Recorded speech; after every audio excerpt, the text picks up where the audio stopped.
Welcome everyone. So today is another Q&A day. I didn't get too many Feng Shui questions this time around. I probably have about just 2 or 3 lined up. So if you're watching me live and you have a Feng Shui related question, either external Feng Shui or inner Feng Shui, just put it down in the comments and I'll take it from there. Okay. Just give you guys a little bit of an update. Sorry, I'm just going to pop a lozenge in my mouth here because I don't want to keep coughing today. Just giving you guys an update that my Feng Shui 2020 annual webinar, the registration page has been live for almost a week now.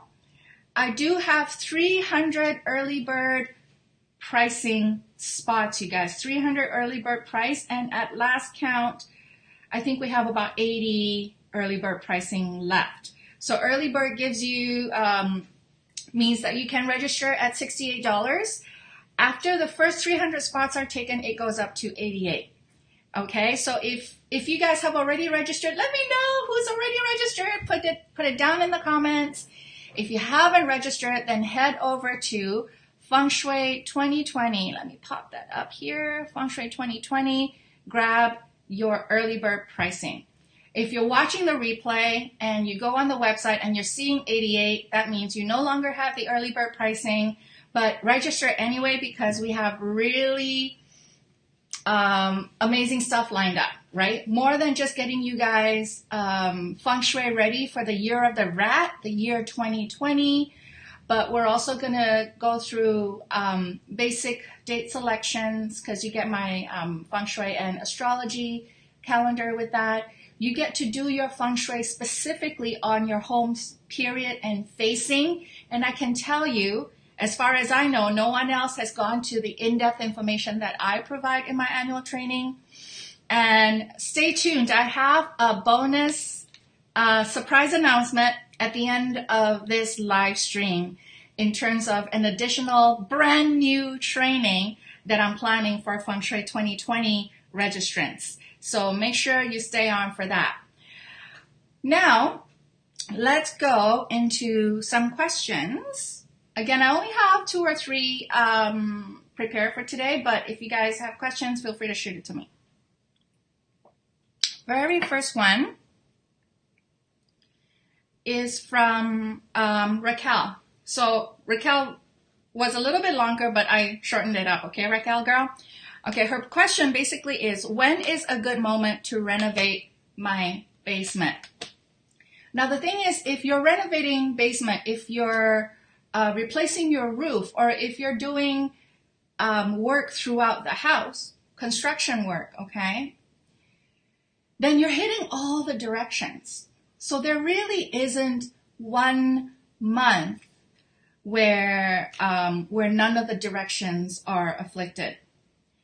When you talk about the annual energy, you want to make sure that you know where your Grand Duke direction is, you know where your 3 killing direction is, and you know where your year breaker direction is. Now, those of you who know, put in the comment, what is Grand Duke this year?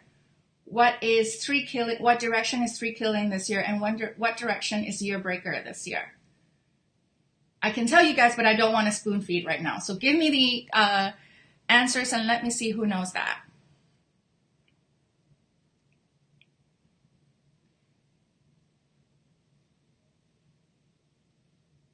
I'm not seeing the comments proper here for some reason.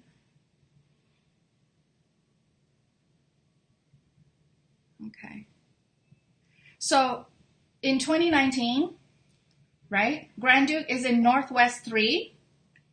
3 killing is the whole of West. Okay. And then year breaker is Southeast 3. So the thing is, if you're doing a whole floor, you're going to hit these directions anyway. At the very least, you start at a month where these directions aren't doubly afflicted.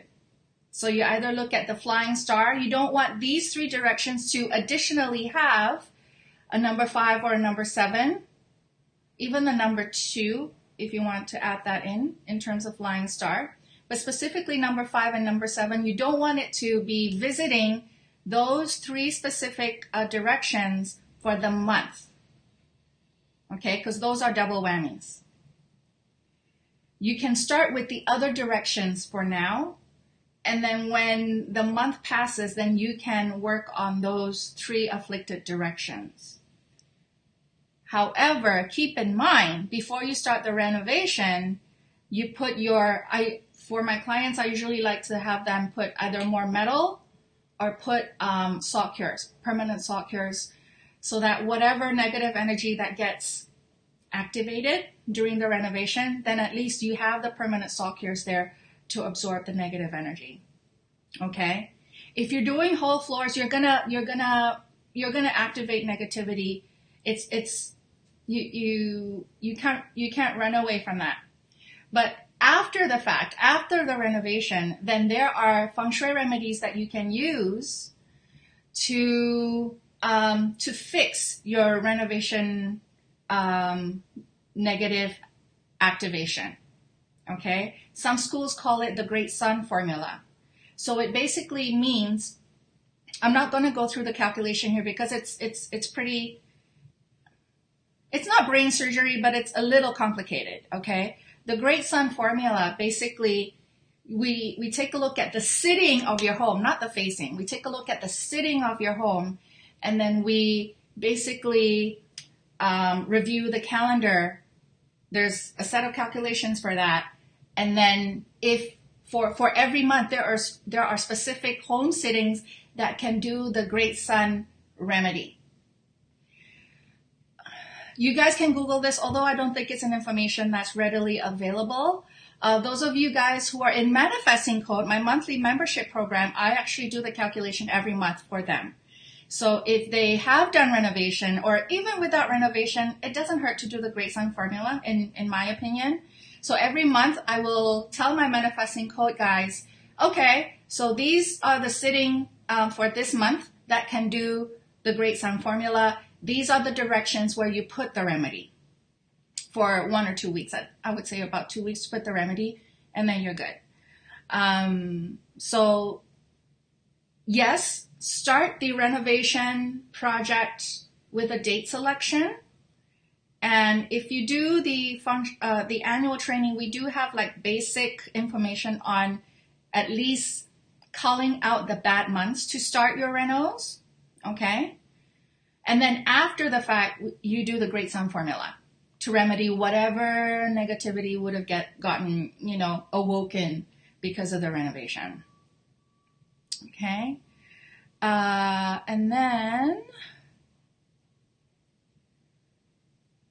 I got this one as well. What happens to a space when it's empty? Is there still Feng Shui?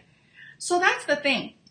In the Western world, in the developing country, in the mainstream media, they always categorize they always explain Feng Shui as the art of placement. And for me, that's a very incomplete explanation or description of what Feng Shui is. Feng Shui is taking other elements into consideration, like time, like direction, like structure. And once we have the time, direction, and the structure, we have a calculation to determine the energy. So whether or not there's furniture in that space, there's still energy, right? I liken Feng Shui with gravity a lot. Whether or not someone is standing on a piece of land, gravity is still working, right? So whether or not there's furniture or whether or not that building has people living in it, there's still Feng Shui. There's still auspicious corners or areas. There's still negative areas, okay? So the mainstream description of art of placement is really very simplistic, not complete at all. Okay, so I hope that helps. Let me see. Okay, so Shannon, I can't, hold on, let me see if I can bring up the windows, comments and reactions. Okay. So Shannon is asking, on the subject of apartment facing, would an apartment building being 10 to 12 feet away from bay window affect the direction of the facing? So Shannon, I think you registered for Feng Shui 2020. If you are, feel free to just do a cut and paste of your Google Earth. Blur out your address if you're worried on our private Facebook group, and we can take a look at that. But the facing is,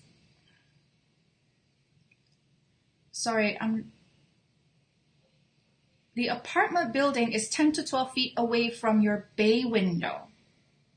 But isn't your window in the apartment? Sorry, I think I'm a little bit confused with this question. But how you determine facing for a building is actually very similar to how you determine the house facing, right? You look at the street. What is technically, generally, you look at the most yang element. For me, the biggest piece of information is where is your street address. So whether you have a bay window or how far you are from that, you look at the street address. You look at where is there energy coming through your apartment building through that street, or is the energy coming through into the building through another pathway, another avenue, right? So those are the things that we need to look at. So if if you're unsure, again, it's very case by case actually in terms of determining facing. So if you're in Feng Shui 2020, you can post it in our group, Facebook group, or in the forum, in the portal. If you're not, then you might want to register. That way I can take a look at your map, and then I'll let you know what the facing is. Okay. Great question, though. I'm just looking at other questions here. Any questions on Facebook?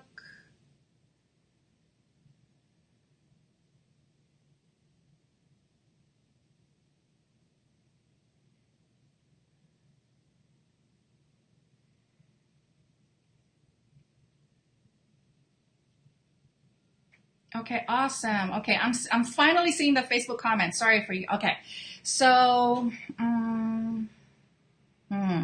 Natalia has a really good question. Okay, so Natalia is saying, looking for a new place to rent. We live closer to Florida coastline. How water affect your living situation? Water, I mean large section of water like sea. So if you are nearby the sea or a big lake or river, like a huge river that encompasses a few directions in based on the compass, that can be really tricky. In Feng Shui, there's this I want to say formula called the direct and indirect wealth spirit, the direct and indirect spirit directions.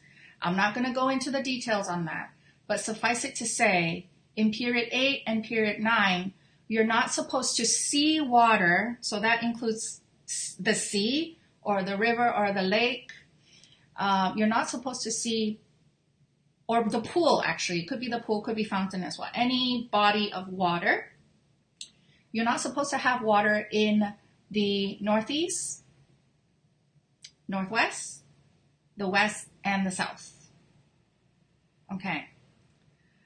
So if you are renting, or you're looking for a place to rent, or you're looking for a place to buy, you need to figure out where these bodies of water are, which direction they are hitting. So you have your maybe Google Earth, right? And then you superimpose the compass on that, and then figure out what direction it is. It is most, it affects you most living in that space if you can see it. Okay? In Feng Shui, visual is very important. If you can see the water, then it definitely will affect. if it is there on the map, but you can't really see it from where you are, even if, let's say, you're in a 2-story house and you still can't see it, then it doesn't affect you as much. If you're in an apartment building and it's, you're higher up, you can definitely see the sea or the lake. That can be an issue.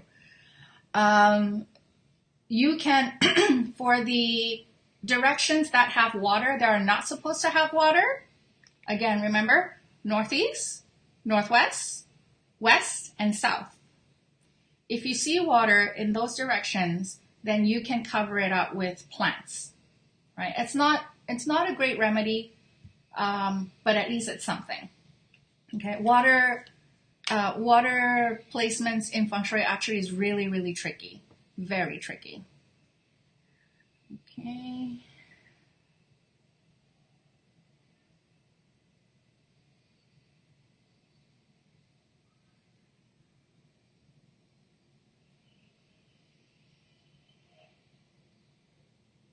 Okay, so some of you guys have probably seen my video about the kitchen in the Northwest. I actually just did a consult yesterday, also with the kitchen in the Northwest. So the client was a little bit concerned because she and her husband lived there. Now, remember, the Northwest is the house of the patriarch. You are not considered a patriarch or a father if you're a male and you don't have children. Okay? Because having a kitchen in the Northwest affects the patriarch. It makes it quite unlucky, quite challenging for them. However, and which is the case for my client yesterday, they're married, but they don't yet have children. So the husband is still not yet a patriarch. So that kitchen in the Northwest actually doesn't affect him. However, I told my client, once you guys are pregnant, you should look at moving out, because once he becomes a father, then the kitchen in the Northwest will start affecting him. The question that Belina had is there an easy cure for having a kitchen in the Northwest without renovation? I wish there was. I know many of you guys hope you can buy like a $50, $100 thing and put it in the Northwest kitchen and it's all going to be good. Honestly, Feng Shui doesn't work that way, especially with huge structural issues like that. My only suggestion is your stove, cook elsewhere. Put a temporary stove outside of the Northwest. Okay, you might still have the physical stove there, but you're not using it. Use a temporary stove elsewhere. That's the easiest fix to a Northwest kitchen. Okay.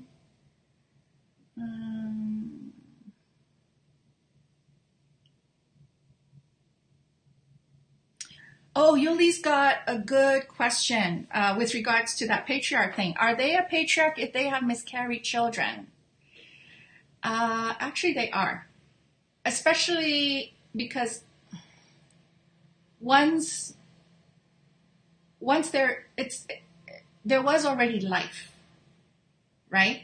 Even for whatever few days, a few weeks that they were expecting, even though that pregnancy terminated, they still basically got promoted to fatherhood. Okay. For women as well. So if you are, the moment you have been pregnant, that's actually a really good reminder. I should circle back with my client from yesterday. The moment your womb has been occupied, that's already made you a mother. Okay. And any woman can attest to this, whether the pregnancy went to completion or not. They had that moment where they felt like the mother, and they were. And, that moment completely puts them in a separate category where the Feng Shui is concerned. Okay.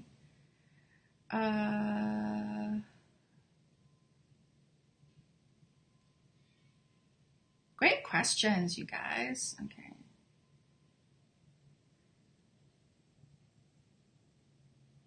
Oh, Rebecca's got a good one. How do you incorporate the base number year? Okay, wait. How do you incorporate the base number? I'm assuming you mean the permanent number and the year and the monthly flying star? Is that what you mean, Rebecca? Okay, so these are the layers of energy, okay? There's the energy of the period, which changes every 20 years. We're currently in period 8. We're going into period 9.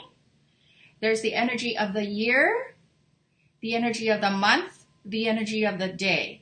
So I'm assuming Rebecca is asking about the energy of the permanent energy, or based on the period, and your year and your month. So you have 3 levels of energy, 3 levels of feng shui placements to deal with. That is actually the best way to do feng shui placements. And I can guarantee you only a minority of people know to do it that way, or even know how to do it properly. So kudos to you, Rebecca, to know this. The guys in my manifesting code, they get my monthly updates as well. So in my annual feng shui training, I know I'm pitching this a lot, but that's because the question led me there. In my annual feng shui training, again, if you guys have not registered, I'm going to do a quick pitch here. FengShui2020.com to register. I look at the annual and I look at the permanent energy. And then I will recommend you what to put for the year that also complements your permanent energy, if that makes sense. So for instance, if the South is your permanently afflicted, okay, let's not do the South. Let's say the Northwest, okay, for 2020. Let's say the Northwest, you have the most negative money energy, which is reflected by a number 5 in your water star. Okay, these are for you guys who know flying star. If you guys have number 5 permanently, actually, water or mountain star doesn't matter. If you have a number 5 permanently in your Northwest, next year, the number 8 flies there. Okay? Number 8 is supposed to be auspicious. But the element of the number 8 and the element of the actually strengthens the element of the number 5, because they're both earth element. Okay? So what would have been auspicious in the Northwest is actually inauspicious for those who have negative permanent energy in the Northwest. So a lot of the books, the annual books, a lot of the annual articles that you see online, they would say, oh, the number 8 is in the Northwest. You can activate this. Wait a minute. It's not good for everyone. For those homes that have a number 5 in the Northwest, if you activate the Northwest in 2020, you are going to get into trouble. And I've seen that. Okay. So, because as a feng shui consultant, I see people struggling with all these generalized feng shui placements, they miss out on the big picture. They miss out on how it's supposed to be done. That's why I came up with the annual training the way I did, which looks at the annual placements, and then I look at all the homes from period 6, period 7, period 8. So if you've moved into your house since 1984 onwards, right? Or even 1964, sorry. Yeah. Period 6, period 7, period 8. I look at that. I look at your permanent energy, and then I superimpose the annual energy on your permanent energy, and then I'll tell you what to put in all these directions. So those of you who have done my annual training, I would say, okay, this is what's happening in the Northwest right now. It is good energy. You can activate it that way unless your house is this period facing this direction, right? You guys who have been in my annual training. Because again, you cannot do generalized stuff. Now, when it comes to monthly, then you follow the same thing. Monthly energy. The energy changes every month, right? So you have your annual placements that is based on your permanent energy, thanks to my annual training. You look at the calendar that is part of your registration in Feng Shui 2020. You look at where every month, when the month changes, you look at, okay, where are the negative directions? Where are the positive directions? Can I actually activate the positive directions? If you don't want to learn how to calculate this yourself, then here's another pitch for manifesting code, because every month, at the beginning of the month, I send out information very similar to the annual information, but this time to do your monthly placement. I do all the thinking for you guys. Okay? That way you don't make a mistake.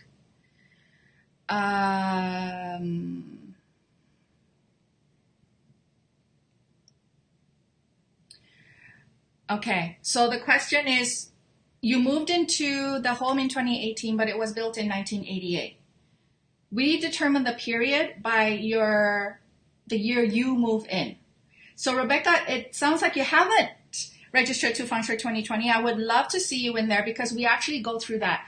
I will actually do one whole video training to help you determine your period. Because just like that, right? Oh, I did a renovation, but I'm not sure if it changed my period. Or I moved in before my husband. Which period is the house, right? That's the training where I get all those period related questions and I answer that. Again, it's almost case by case sometimes. And then I have another training in Feng Shui 2020 to help you determine your facing. If you're in an apartment, if you're in a multi-unit complex, or even if you have a house, but you have a few different elements that could become the facing and you're not sure, that's the training where I look at your Google Earth map. Some of you even, private message me your address so that I can go and do Google Earth and look at the streets, look at the mountains, look at the other buildings around you. Then I will help you determine your facing. Because if you get your period and your facing wrong, everything else is wrong. Okay? Get that. If you get your period wrong and your facing wrong, everything else is wrong. And in fact, I got a really good comment from one of my certification students. So he came all the way from Hawaii. He flew to Toronto to take my certification course, and he got certified. And now he's in his hometown. He's fixing the mistakes that other Feng Shui consultants did, because they got the period wrong, they got the facing wrong. And he said, based on our lineage, which determines our period and our facing a little bit, actually quite differently from other schools, he was able to give better advice to his clients, and he could see a difference in terms of what the previous consultants gave the clients. Okay. And that's the thing. If you want to be a Feng Shui consultant and you're not properly trained, you're actually making things worse for people. Do you really want that? No. Okay. So your training is actually really, really important. Great questions. Let me go back to Facebook.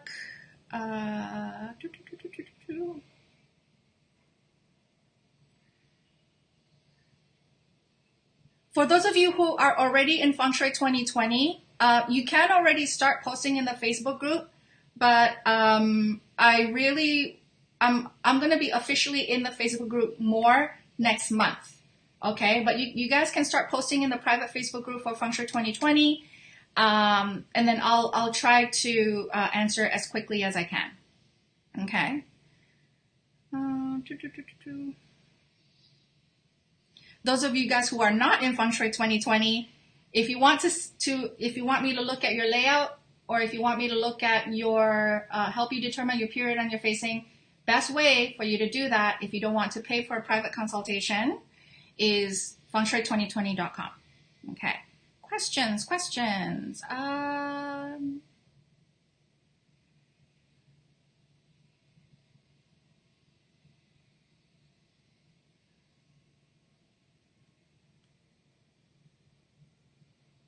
Has this been helpful, you guys? I know classical Feng Shui is a little hard to wrap your head around.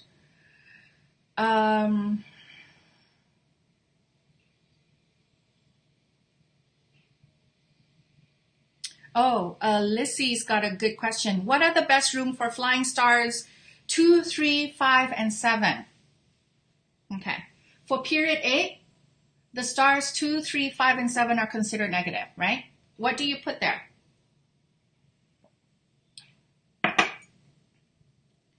It can be a storeroom. It can be a guest room. Basically something that is not you. It could even be a dining room, but if it's a dining room that you use occasionally, that's fine. I wouldn't want, excuse me, I wouldn't want my front door, my kitchen, or my bedrooms to have those flying stars. Okay. Now, great question, you guys. This one has been popping up a little bit more. How to prepare for period 9, and this is my bonus announcement. Yay! So you guys know, right? We just talked about periods and the permanent energy. Period 9 is officially starting in the year 2024. However, we are already seeing the shift from period 8 going into period 9. What happens if you still stay in your house? Or what happens if you're currently looking for a house, right? Do you still do period 8 or do you prepare for period 9? For many, many years now, when I help my clients build their home from scratch, I actually get them prepared for period 9.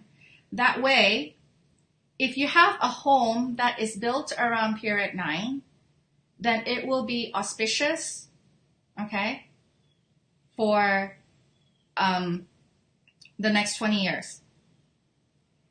If it is your forever home, I ask my clients, is this your forever home? Are you going to retire in this house, you think? Or is this something maybe just for a few years? There's been 2 occasions where I actually prepare them for period 1. That means this will be a house that's auspicious for 40 years. Yeah. So what do you do? Well, forget about period 1 right now, okay? You guys just wrap your head around period 9. What do you do with that information? So whoever that registers in Feng Shui 2020, I haven't figured out the date yet, but it's probably going to be January or February, or maybe earlier. I haven't done the date selection because honestly, I just determined this to be a bonus training like a few days ago. For those who register for Feng Shui 2020, you will get an additional training from me about period 9. Okay, what to do with your current layout, and also what are the most auspicious directions in period 9, so that if you are planning to, let's say, build a house or reno a house, or if you're planning to, if you have a long-term plan where your real estate goals are concerned, then at least you have that information about what to look for that is good for period 9. Okay? And we'll also talk about how to change the period. Do you need to change your period? Not everyone needs to change your period, because sometimes the current house might still be better even though you don't update it to period 9. Okay? There's been a couple of situations where I have clients who are currently in period 7 homes. They wanna renovate and change it to period 8. I took a look at both the period 7 and the period 8 chart. Period 7 chart is actually more auspicious still. So it doesn't mean that it's exhausted energy. You just look at, again, it's very case by case. But in the Feng Shui 2019 training, that's a bonus training, but only if you're in Feng Shui 2020. Other than that, you can't purchase it. That is where I wanted to, I guess no other questions. We are about 50 minutes in, and I do have an appointment I have a meeting in 10 minutes, so I do need to get going. But thank you so much for your time and your amazing questions and the interaction. I am loving it. And again, well, I think I'm seeing some registrations come in as I was going through that page. If you guys have any questions, post it under the video, and I'll just do like a screen capture, I guess, of what's included in there. But honestly, the information is on the page right now. So it's fengshui2020.com. We should still have, at this point, maybe about 70 spots left, 70 out of 300 spots for early bird pricing. So if you want to pay $68 for this information, you do it now. It's going to go up to $88, and after that, it's going to go up to $108. Those of you who have been following me for a while, I do love on people who are fast action takers. So that is great. Thank you so much for your time, you guys. I'll give you the rest of your day back, and I hope to see you guys in the Feng Shui 2020 page. Take care.